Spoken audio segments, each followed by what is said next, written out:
नमस्कार। आज हम काव्य में अलंकारों का स्थान क्या है और महत्वपूर्ण अलंकार कौन कौन से हैं उन पर बात करेंगे। जब हम अलंकारों की बात करते हैं तो अलंकार सिद्धांत क्यों ज़रूरी है काव्य के लिए और किस प्रकार साहित्य में वो महत्वपूर्ण स्थान रखता है, हम उस पर बात करेंगे। हम उसकी परिभाषा और स्वरूप पर पहले बात कर चुके हैं, लेकिन कुछ सरसरी दृष्टि से फिर बात करेंगे और किस प्रकार ये काव्य का महत्वपूर्ण तत्व है, किस प्रकार महत्वपूर्ण काव्यांग है, हम उसकी भी बात करेंगे।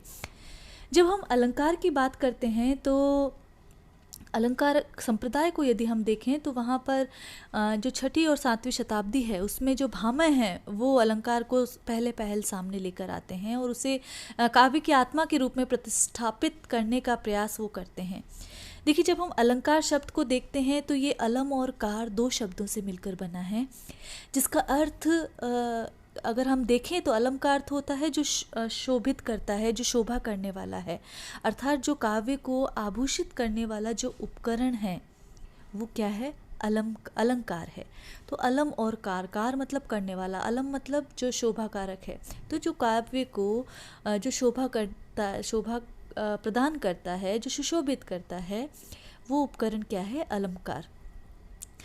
तो इसके प्रयोग से यदि हम साधारण कथन को देखें और अलंकार युक्त कथन को देखें तो अलंकार युक्त कथन से कथानक में या कहन में एक सौंदर्य आ जाता है, इसलिए अलंकार महत्वपूर्ण है। यदि हम देखें कि अनेक कवियों ने इसका प्रयोग किया है, चाहे वो सायास चाहे अनायास, लेकिन उससे जो कहन है, जो उक्ति वैचित्र्य है, उससे वो बहुत ही सरस वो उक्तियाँ बन गई हैं, इसलिए काव्य में अलंकार महत्वपूर्ण होते हैं। अलंकार काव्य के स्वरूप को सजाते हैं। जिस प्रकार कोई मनुष्य किसी मनुष्य को अलंकार सजा देते हैं, आभूषण सजा देते हैं, उसी प्रकार जो अलंकार हैं वो कविता को प्रेषणीय बना देते हैं। एक साधारण सा उदाहरण देखें कि जैसे कि किसी प्रिया का मुख सुंदर है, किसी स्त्री का, किसी प्रेयसी का मुख सुंदर है, तो इसमें कथन में रमणीयता नहीं है, कथन में कोई चमत्कार नहीं है, कोई सौंदर्य नहीं है। लेकिन यदि उसी प्रेयसी के लिए ये कहा जाए कि प्रेयसी का मुख चंद्रमा के समान सुंदर है, या फिर कहा जाए कि प्रेयसी के मुख के सामने चंद्रमा जो है वो ही श्रीहीन है, या कहा जाए कि प्रेयसी का मुख निष्कलंक चंद्रमा है, या कि कहा जाए कि प्रेयसी का मुख मानो चंद्रमा है, तो यहाँ जब इतनी तरीके से हमने बात की तो उसमें एक सौंदर्य आ गया है। हमने केवल प्रेयसी का मुख सुंदर है ये बात ना कहकर इन चारों कथन के माध्यम से बात की, तो हमने उपमा, प्रतीक, व्यतिरेक और उत्प्रेक्ष अलंकारों का यहाँ प्रयोग कर दिया। तो स्पष्ट है कि जो कहन का जो सुंदर युक्तिपूर्ण जो ढंग है वो ही अलंकार कहलाता है। तो जो अलंकारों का जो प्रयोग है अधिकतर अनजाने में ही कर दिया जाता है और उससे कथन जो है प्रेषणीय बन जाता है। जब हम व्याकरण के क्षेत्र में या इसका व्युत्पत्तिपरक अर्थ देखते हैं तो दो महत्वपूर्ण परिभाषाएं सामने आती है, जिसमें से पहली है कि अलंक्रियते अनेन इति अलंकार है, जहां हम अलंकार को एक साधन के माध्यम से देखते हैं, जिसके द्वारा अर्थात जिसके द्वारा कोई वस्तु या विषय अलंकृत किया जाए वो क्या है, अलंकार है। तो जो सुशोभित करता है, जो माध्यम है, जो हेतु है, यहाँ पर जो विभाव समझ लीजिए, जो कारण है, तो वो अलंकार है। दूसरी परिभाषा आती है कि अलंकरोति इति अलंकार है। तो यहाँ पर काव्य का वह तत्व जो अलंकृत करता है, यहाँ पर कर्ता भाव से आ गया है। जब हम अलंक्रियते अनेन इति अलंकार कहते हैं कि तो जिसके द्वारा कोई वस्तु या विषय अलंकृत किया जाए, लेकिन जब अंगांगी संबंध बताते हैं और ये परिभाषा देते हैं कि अलम करोति इति अलंकार है, तो हम वो कहते हैं कि काव्य का वह तत्व जो अलंकृत करता है वह क्या है, अलंकार है। तो जब हम व्याकरण से प्राप्त इन नाना परिभाषाओं को देखते हैं तो निकल कर यही आता है, सार यही आता है कि अलंकार काव्य की शोभा के साधन माने गए हैं। यद्यपि अलंकारवादी आचार्य जो हैं वो इसे काव्य का मूल तत्व मानते हैं, आत्मा मानते हैं, जिसमें भामह, दंडी और जयदेव प्रमुख हैं। उनकी परिभाषाओं को जब हम देखते हैं तो भामह का ग्रंथ है काव्यालंकार। देखिए, जब अब आप ये याद रखें कि जब किसी भी आप विद्वान को पढ़ रहे हैं या काव्य मर्मज्ञ को पढ़ रहे हैं तो उसके जो ग्रंथ हैं उनका भी ध्यान रखें। तो भामह का ग्रंथ है काव्यालंकार। उसमें वो कहते हैं कि न कांतमपि निर्भूषम विभाति वनिता मुखम, कि जिस प्रकार जो स्त्री है या जो मनुष्य है उसका जो मुखमंडल वो अलंकारों के अभाव में, आभूषण के अभाव में श्रीहीन लगता है, उसी तरह अलंकार विहीन जो काव्य है वो केवल और केवल बातचीत मात्र है, वो केवल वार्ता मात्र है, उसे हम काव्य की श्रेणी में नहीं रख सकते। इसी तरह जब हम दंडी की बात करते हैं तो दंडी कहते हैं कि काव्य के जो शोभाकारक धर्म है, धर्म कह के वो नित्य कह देते हैं कि काव्य के जो शोभाकारक धर्म है वही अलंकार है। वो काव्यादर्श में ये लिखते हैं कि काव्य शोभाकरान धर्मान अलंकारान प्रचक्षते। तो जब वो ये कहते हैं तो दंडी अलंकारों को काव्य का नित्य कारण बता देते हैं। इसी तरह जो रीतिवादी आचार्य हैं वामन, लेकिन वो अलंकारवादी माने जाते हैं क्योंकि वो समर्थन करते हैं, वो कहते हैं काव्य शोभाया कर्तारो धर्मा गुणा तदतिशय हेतुवस्त्व अलंकारा, कि काव्य के शोभाकारक धर्म तो गुण हैं लेकिन उनका अतिशय जो वर्धन करने वाले जो हेतु हैं वो अलंकार है। उनके ग्रंथ का नाम है काव्यालंकार सूत्रवृत्ति। तो इसमें वो अपनी बात कहते हैं। आप ये ध्यान रखें, भामह का ग्रंथ काव्यालंकार है, दंडी का काव्यादर्श और वामन का काव्यालंकार सूत्रवृत्ति। वामन जो हैं रीतिवादी आचार्य हैं। इसी तरह वामन दो परिभाषाएं और देते हैं अपने इसी ग्रंथ काव्यालंकार सूत्रवृत्ति में। वहाँ वो कहते हैं सौंदर्यम अलंकार है, कि सौंदर्य ही, जो सुशोभित करने वाला, जो आभरण है, जो आभूषण है, वो ही क्या है, अलंकार। इसी तरह वो कहते हैं काव्यम ग्राह्यम अलंकारात, कि काव्य जो है अलंकारों से सुशोभित होता है, ग्राह्य होता है, काव्य की श्रेणी में रखा जाता है। अग्नि पुराण में ये कहा गया है कि अलंकार रहिता वाणी, कि जो कथन अलंकार रहित है वो विधवेव सरस्वती, वो उसी तरह है जिस प्रकार सरस्वती जो है अपने शब्द और अर्थ के चमत्कारों से रहित है, तो उसी प्रकार जो काव्य है वो भी अलंकार के से रहित होने पर ग्राह्य नहीं है। जो वक्रोक्तिकार हैं, जिन्होंने वक्रोक्ति सिद्धांत दिया, जो आचार्य कुंतक माने जाते हैं और जिनका ग्रंथ है वक्रोक्ति काव्य जीवितम, वो कहते हैं वैदग्ध्य भंगी भणिति, कि कथन को विदग्धता पूर्वक विभिन्न तरीकों से कहने की जो बात है वही अलंकार है।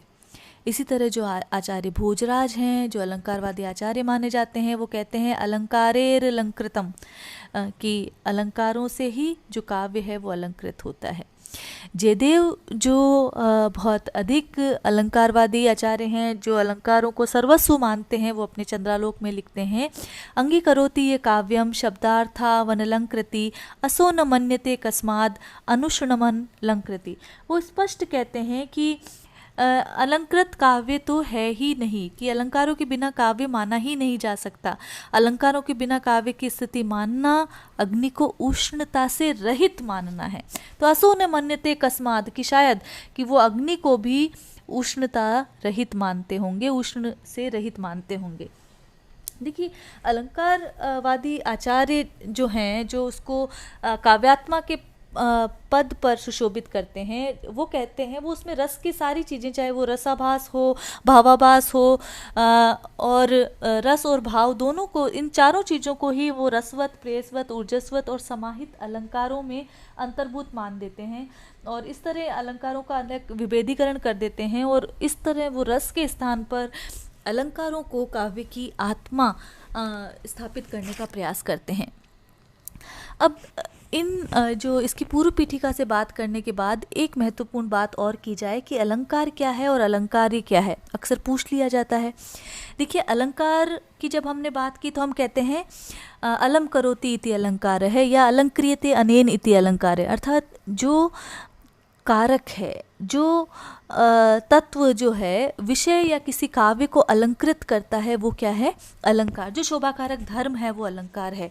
लेकिन जिसे अलंकृत किया जाता है जिस कविता को, जिस वर्ण विषय को, वो अलंकार्य कहलाता है। तो ये बात महत्वपूर्ण है, ये ज़रूर ध्यान रखी जाए। अब हम देखें कि अलंकारों के प्रकार कितने हैं। तो अलंकारों के प्रकार यूँ 3 माने गए हैं, शब्दगत, अर्थगत और शब्दार्थगत। लेकिन ये 3 के स्थान पर 2 ही महत्वपूर्ण माने गए हैं, जिसमें शब्दगत या शब्दार्थगत या शब्दालंकार पहला है और दूसरा अर्थगत या अर्थालंकार माना गया है।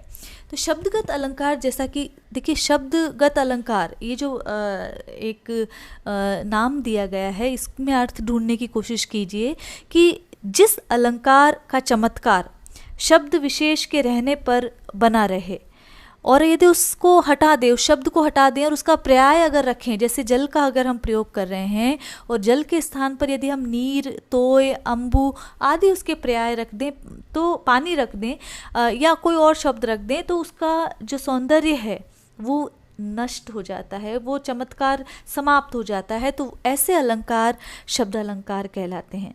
इनमें अनुप्रास, यमक, श्लेष, वक्रोक्ति, इनमें वर्णों पर या शब्दों पर जो सौंदर्य है वो आधारित होता है, इसीलिए ये कौन से अलंकार कहलाते हैं? शब्दगत। और इनमें उदाहरण आप ध्यान रखें, अनुप्रास, यमक, श्लेष और वक्रोक्ति। जो दूसरा भेद है जिसे हमने अर्थालंकार माना, इसमें शब्द से मतलब नहीं है, इसमें चमत्कार अर्थ में निहित होता है, चमत्कार अर्थ पर आधारित होता है।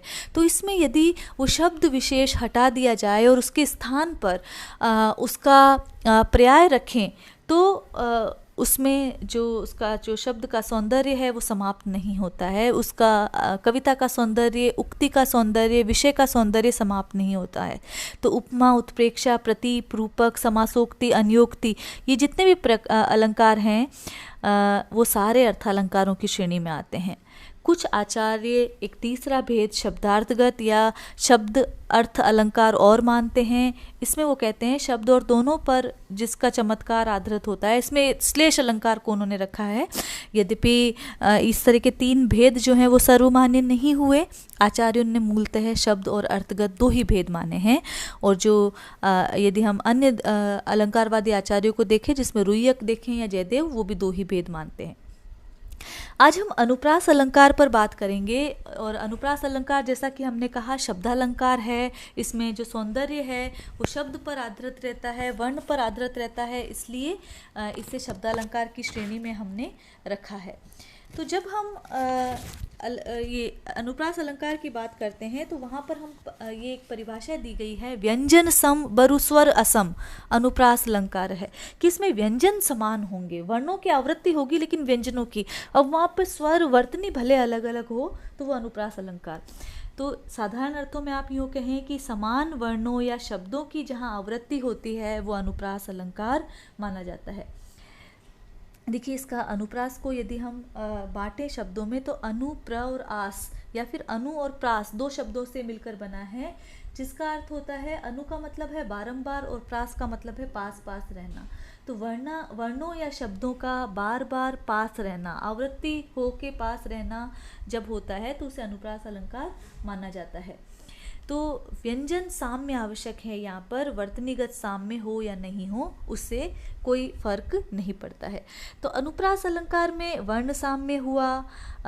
ये वर्ण साम्य जो होता है वो किसी भी पद के, किसी भी अगर छंद के किसी चरण में प्रारंभ में भी हो सकता है और अंत में भी हो सकता है। उदाहरण के रूप में रामचरितमानस के आप दोहे और चौपाइयों को ले सकते हैं। या मैंने एक जो दोहा लिखा है कि बंदो गुरुपद परम परागा सुरुचि सुवास सरस अनुरागा।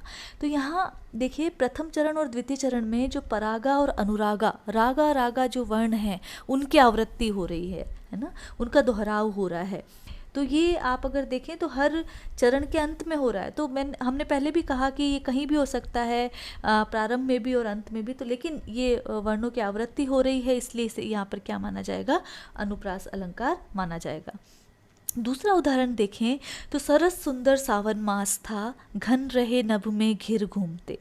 तो यहाँ पर देखिए, पहली जो पंक्ति है उसमें स वर्ण की आवृत्ति हो रही है और दूसरी पंक्ति में घ वर्ण की आवृत्ति हो रही है। तो इस प्रकार वर्णों की जब आवृत्ति हो और पास पास बार बार आवृत्ति हो तो उसे अनुप्रास कहा जाता है।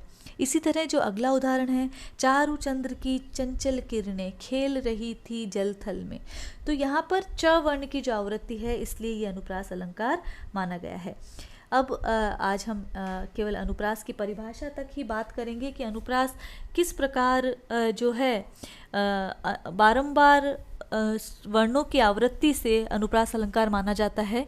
इसके जो भेद हैं वो हम अगली कक्षा में पढ़ेंगे। आज बस इतना ही। नमस्कार।